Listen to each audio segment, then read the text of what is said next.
I'm working on cleaning up this 15 class bobbin case. It's a 1 o'clock bobbin case off of a 15-30, and you can see it's pretty dirty. And I've already started cleaning some of it. Like, I took a wire wheel and knocked a lot of the crud out of the dovetail that the latch rides in. But I want to show you something that I use to hold these things, especially like when it comes time for polishing this.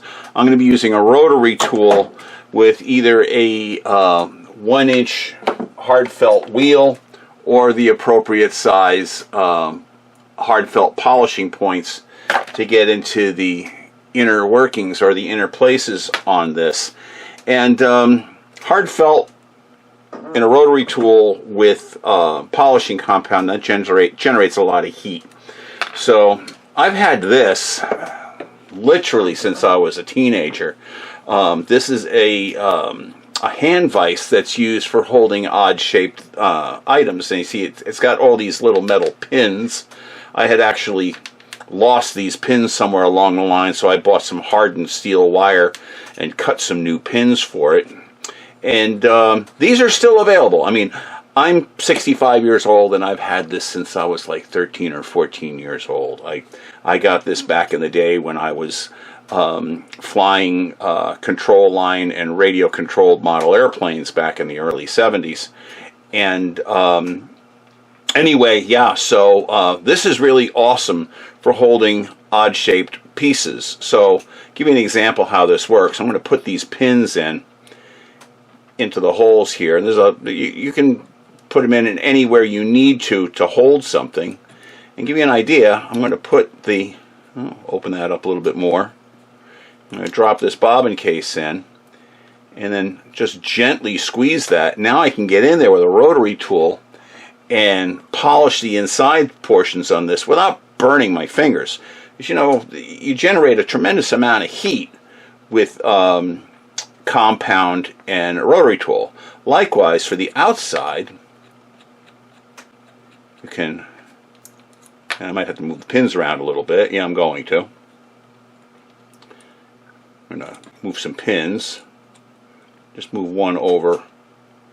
Yeah, we'll do it. We'll move them both over like that. And then we can put those pins inside and then just lightly hold it. Now I can get to the outside of this, once again, cleaning and polishing without burning the crap out of myself. So yeah, I wholeheartedly recommend getting one of these little adjustable vices. Now, these are available a lot of different places. I know McMaster-Carr sells one that's like $57. That's a little bit spendy. However, on Amazon, you can get one that's pretty much the same as this, under 20 bucks. And I'm pretty sure it's the same as the one that McMaster-Carr has for 57. It's because these probably all come out of the same factories in China now. I doubt if any of these are US made anymore.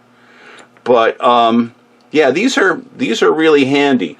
And if you've got something big and goofy, or larger and goofier and odd shape, you can put these pins all over wherever you need to put them.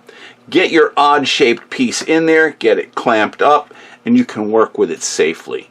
So yeah, I wholeheartedly recommend getting one of these.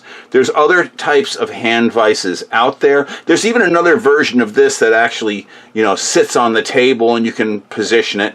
I like the hand version of this. The idea of having this positioned on the table and then moving the tool around, to me, is not as appealing as being able to hold this in my hand, then use my rotary tool in the other hand and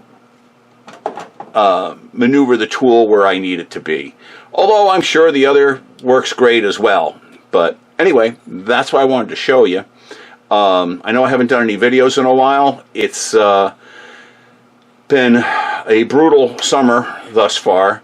The air around here feels more like jello than it does air. It's been extremely hot and humid. And it's difficult for me to shoot video in this kind of weather. And I've been working on customer machines that I just had to get out the door. So anyway, that's what I've got for you on this one. Be back on another video real soon, and thank you so much for watching, and we'll see you on the next video.